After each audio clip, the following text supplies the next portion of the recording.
Grizzly took very drastic steps to try to achieve what he wanted to get, you know, and I think that's why we lost him. He wasn't the kind of person that you could reach out to try to turn him around. Well, I think at one point he probably felt that I wasn't in touch with the market anymore, you know, because I remember when we were doing bad, he was telling Frank DeLeo that I think Quincy's losing it, you know, and doesn't understand the market anymore. Award-winning producer, composer, and multimedia entrepreneur Quincy Jones has died. Did Quincy Jones take a big secret to his grave? The famous music producer worked with stars like Michael Jackson and Frank Sinatra. But did he hide something shocking? Over the years, Quincy spoke about Hollywood's secrets, but did he keep one of his own? Quincy Jones is taking Sony Music and the estate of Michael Jackson to court. The music producer says he is owed millions in royalties generated from some of the King of Pop's biggest hits after his death. Some say he knew dark truths about the music business. What was he hiding? Let's take a closer look at the scandalous secret Quincy Jones never revealed. Tastes, you know, our family is black, French, Cherokee Indian, and Welsh. Quincy Jones had a tough start in life. He was born in Chicago on March 14, 1933. His parents, Quincy Sr. and Sarah, had come from the South, hoping to find work and escape the racial segregation that was still common there. My mother, brilliant woman. She went to the University of Boston in the 20s, which is very rare for a black woman, and knew languages, multi-languages. She was very smart. They thought Chicago would be a better place for them, but it wasn't easy. The country was going through the Great Depression at that time and money was tight. Quincy's dad was a carpenter, but he couldn't find steady work. This made life hard for the family, and Quincy Jr. was born into poverty. Oh yeah, like rats. You know, but at 7 you don't care. You know, it tastes pretty good. I mean, if you're hungry, honey, you don't sit around and argue about foie gras. Even though Quincy faced many challenges, he started to show his talent for music when he was a teenager. He had a dream of becoming a musician, but his life was not free from pain. When he was 14, Quincy was in a car crash that killed 4 of his friends. This tragic accident stayed with him for a long time. In a 2007 interview, Quincy said that the fear of driving stayed with him, so much that he never got his driver's license. He even told a story of a driving lesson where his teacher gave him his money back, saying he was too dangerous behind the wheel. As a teenager, Quincy Jones also struggled with drug addiction. When he was 15, the year after the accident, he started using heroin. Back in the 1940s and 1950s, many musicians, especially jazz players, were using drugs. Quincy got hooked after meeting the famous musician Ray Charles. Ray Charles introduced Quincy to heroin, and soon Quincy was using it regularly at jazz clubs. Despite his addiction, Quincy eventually decided to turn his life around after a scary fall while he was high on the drug. This made him realize that he needed to stop using and focus on his music. Through all of his challenges, Quincy Jones never gave up on his dream of making music. He became a famous jazz musician and later a music producer, working with big names like Michael Jackson. Even though he went through so much pain and struggled with addiction, Quincy's story shows how strong he was. He used his music to escape the difficulties in his life and went on to achieve great things. The bus stations were white and colored. The restaurants, forget about it. You know, we always just have white bus drivers to go get us food. During the 1950s, Quincy Jones was a talented trumpeter who traveled all over the country playing with Lionel Hampton's big band. He performed at many concerts and became very good at his job. He also enjoyed the benefits of being a popular musician, including the attention from women in the audience after the shows. But as much as he loved music and the life that came with it, his time on the road also opened his eyes to something darker, the harshness of racism and segregation, especially in the South. And from the biggest church steeple in the city was a effigy of a black dummy with a rope around his neck. You know, it was no joke. I'm serious, honey. One of the hardest experiences he had happened when he and his band traveled to a small town in Texas. They arrived to find an effigy, a figure meant to represent a black man, hanging from a lamppost. This was a very clear and violent reminder of how deep racism ran in parts of the country. Although his more experienced bandmates tried to tell him that racism was something even famous black musicians had to live with, this incident stayed with Quincy and made him think a lot about his future. He began to feel like America wasn't a place where he wanted to be anymore. The idea of leaving for Europe, where racism wasn't as bad, started to look better to him. Quincy Jones went on to have a huge career despite the struggles he faced. In 1963, he won his first Grammy for arranging Count Basie's hit, I Can't Stop Loving You. He worked with big stars like Frank Sinatra, making a name for himself as one of the best arrangers and producers in the music world. But even with all his success, he would face another challenge that almost ended his career. In 1974, Quincy suffered a brain aneurysm, which nearly killed him. He wrote about it in a Facebook post, saying it felt like a shotgun went off inside his head. Doctors worked on him for over 7 hours, and during the operation they found a second aneurysm that was about to burst. Luckily, they were able to save him, but because of the operation, Quincy couldn't play the trumpet anymore, as it could have made things worse. He later said that his main artery was held together with a clip, and doing things like playing the trumpet or diving deep into the ocean could cause it to break. Even after this life-changing event, Quincy didn't give up. He came back stronger than ever and went on to have some of his most successful collaborations, including his work with Michael Jackson, which made him even more famous. Talking about Michael Jackson.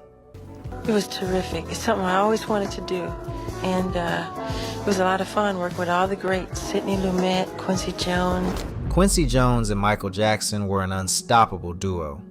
Quincy, a seasoned producer with decades of experience, and Michael, a young pop sensation, combined their talents to create music that changed the world.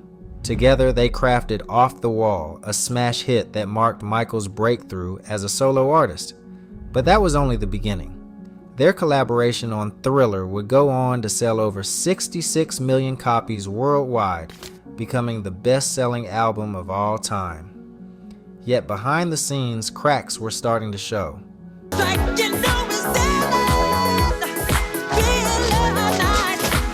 As the pressures of success mounted, Quincy's interactions with Michael grew tense. Quincy was known for his blunt approach, but with Michael it was sometimes brutal. He reportedly called Michael a mother effer during recording sessions and constantly pushed him beyond his limits. Michael's inner circle began to notice the strain. Despite their massive success, the two eventually parted ways. Quincy and Michael would never work together on an album again after Bad.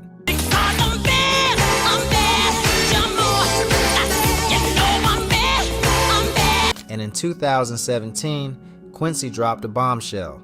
He publicly called Michael a thief. For context, after Michael passed in 2009, Quincy went after MJ's estate over what he claimed was misuse of his work on This Is It, and he won a $9.4 million judgment. But that wasn't the end. Quincy went on to spill some serious tea about Michael in 2018, calling him a Machiavellian who stole songs and didn't share credit. In the now famous Vulture interview, Quincy didn't hold back. When asked, what's something people don't understand about Jackson, Quincy went right for it. Michael stole a lot of stuff. He stole a lot of songs, he said straight up. One of those songs, Billie Jean. Quincy claimed MJ lifted the beat from Donna Summer's State of Independence, a track Quincy himself had produced. The notes don't lie, man, Quincy said. Jackson was as Machiavellian as they come. Greedy, man, greedy. And it didn't stop there. Quincy took issue with Don't Stop Till You Get Enough, written by Greg Gaines. According to him, Michael should have given Gaines a cut for his contribution. Well, I think at one point he probably felt that I wasn't in touch with the market anymore. I'm being really honest now. Aside from the plagiarism claims, Quincy took another stab at the king of pop in Vulture, suggesting he used excuses of an illness as a cover for an addiction to cosmetic surgery triggered by years of physical and emotional AB in the singer's childhood.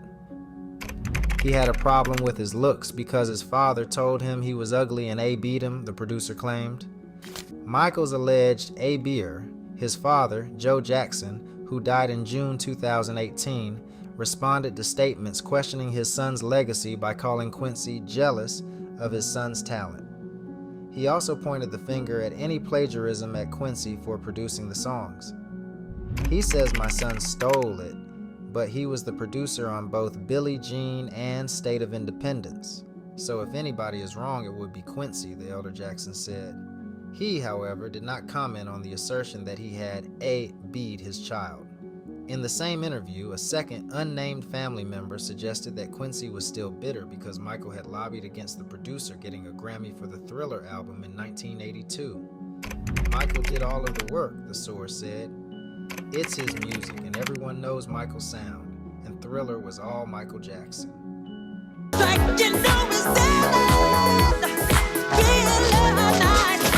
Michael wasn't the only music legend Quincy spilled tea about in the interview.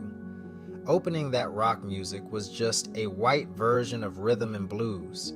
The producer recalled that his first impression of the early years Beatles was that they were the worst musicians in the world. They were no playing B, he went on. Paul McCartney was the worst bass player I ever heard. And Ringo Starr, don't even talk about it. Quincy then recounted an equally unflattering anecdote about bringing in jazz drummer Ronnie Verrill to fix a track Starr had spent hours trying to get right. Over the years, he has made several shocking and controversial statements about other celebrities. Let's dive into some of the most surprising comments he has made. Elvis Presley, often called the king of rock and roll, is loved by millions. But Quincy Jones doesn't share that love. In an interview with The Hollywood Reporter in 2021, Jones revealed that he wouldn't work with Elvis, even though he worked with many top stars in his career. Jones said that in the 1950s, when he was working with bandleader Tommy Dorsey, Elvis came to the studio, but Dorsey refused to play with him.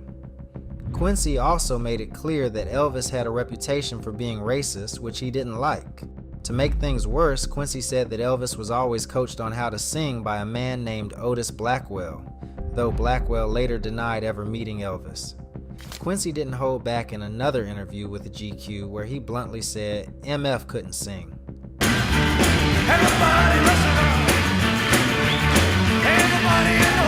Next, Quincy shared his honest thoughts about the Beatles, the world-famous British band.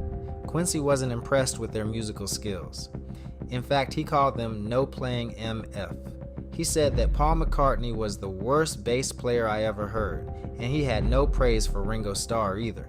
He even told a story about Ringo struggling to play a simple part of a song in the studio. According to Quincy, Ringo took 3 hours to get a part right, but another drummer, Ronnie Verrill, came in and played it perfectly in just 15 minutes. Quincy thought Ringo was too slow and said, "That didn't sound so bad," only because it wasn't Ringo playing. She loves you, and you know you should be glad. One of Quincy's most shocking statements was about actor Marlon Brando. Quincy claimed that Brando was open about his sexuality, saying that Brando would anything. Quincy even mentioned some famous people Brando allegedly had relationships with, including actor Richard Pryor and singer Marvin Gaye. Although some of Brando's family members and friends denied Quincy's claims, Pryor's widow, Jennifer, confirmed that Richard Pryor had always been open about his bisexuality. He faced a life-or-death situation. After he faced a life-or-death situation that he thought might be the end. He was seriously ill, and the doctors gave him a very low chance of survival. He later shared in a 2018 Facebook post that at the time, his chances of making it were about 100 to 1. His loved ones even started planning a memorial for him just in case. Doctors had shaved his head before an operation, thinking he might need an open casket funeral, but against all odds, Quincy survived. His recovery was so surprising that the memorial was still held with one big twist. Quincy was there. He joked about how hard it was to stay calm while famous people like Richard Pryor, Marvin Gaye, Sarah Vaughan, and Sidney Poitier praised him. He had to sit still, and his neurologist made sure he didn't get too excited. But the fact that Quincy Jones was alive and at his memorial was nothing short of a miracle. Quincy's devotion to music was one of the reasons for his success, but it also caused problems in his personal life. He was a workaholic, always focused on his music. This led to many long absences from home, which hurt his family. Biographer Linda Beyer believes that Quincy's painful childhood, especially with his mother being absent, made him put music before family. He went through multiple divorces and had 7 children with 5 women, including 3 ex-wives. But in his later years, Quincy tried to fix his relationship with his kids, and today they are very close. Quincy's story also has its share of controversy. In the 1990s, he had a public feud with rapper Tupac Shakur. In 1993, Tupac criticized Quincy in an interview, calling him a sellout for having interracial relationships and children. He wasn't the kind of person that you could reach out to try to turn him around. Quincy was angry, and his daughter Rashida wrote a letter defending him. Tupac was also accused of hypocrisy because he was in a high-profile relationship with Madonna at the time. But things took an unexpected turn when Tupac later apologized to Quincy's daughter, Kadada. The two met at a club, and Tupac apologized for his comments. Quincy then had a heart-to-heart talk with him, and they made up. Kadada and Tupac began dating, but tragically, Tupac was shot and killed in 1996, just a few months later. The rap icon was killed in a drive-by shooting after leaving a Mike Tyson boxing match on the Las Vegas Strip. When it comes to his personal life, it was full of ups and downs. Quincy was married 3 times and had 7 children with 5 different women. His first marriage was to Jerry Caldwell in 1957, and they had a daughter, Jolie. They divorced in 1966. After that, Quincy had a short affair with Carol Reynolds, and they had a daughter named Rachel. His next marriage was to Swedish actress Ulla Andersson in 1967. They had 2 children together, Martina and Quincy Jr. Quincy Jr. later became a music producer. Quincy and Ulla divorced in 1974, and just one day after that, Quincy married American actress Peggy Lipton. They had 2 daughters, Kadada and Rashida, both of whom grew up to be actresses. They divorced in 1990. Quincy then moved in with German actress Nastasia Kinski. They were together from 1991 to 1995 and had a daughter named Kenya, who later became a fashion model. There were rumors that he also dated Ivanka Trump at one point. My mother, brilliant woman. She went to the University of Boston in the 20s, which is very rare for a black woman, and knew languages, multi-languages. She was very smart. Also at a young age, one of the most difficult things he went through was dealing with his mother's mental health problems. Quincy's mother, Sarah, had mental health issues that started after he was born. As Quincy grew up, he saw his mother act in ways that were hard for him to understand. According to a biography by Linda M. Bayer, one time, Sarah got so upset that she smashed a birthday cake at a family party. She was often in the hospital because of her mental illness, and Quincy didn't know how to cope with her being gone for long periods. He and his brothers were confused and sometimes blamed their mother for leaving. It took Quincy many years to understand that his mother's actions were caused by her illness, not because she didn't love him. Despite her struggles, Sarah was a talented woman. She loved music and played the piano, especially religious music. She also supported the arts in Seattle, where the family moved when Quincy was a child. Sarah passed away in 1999, but she still had a big impact on Quincy's life, especially when it came to music. She gave him his natural talent for it, which helped him later become a famous music producer. Right, because I said if I don't have a mother, I will let music be my mother, and it never let me down. But it wasn't just his mother's health that made life tough for Quincy. He grew up in a dangerous neighborhood in Chicago. The south side of Chicago, where he lived, was full of violence and crime. Quincy often saw gang fights and violence between gangs and police officers.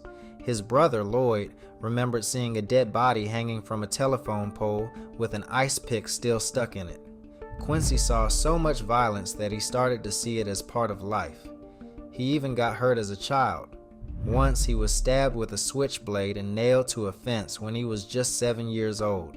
On top of all the danger outside, Quincy also faced family problems. In 1943, his father, Quincy Jones Sr., remarried while his mother was in the hospital. Quincy's dad married a woman named Elvira, who had children of her own.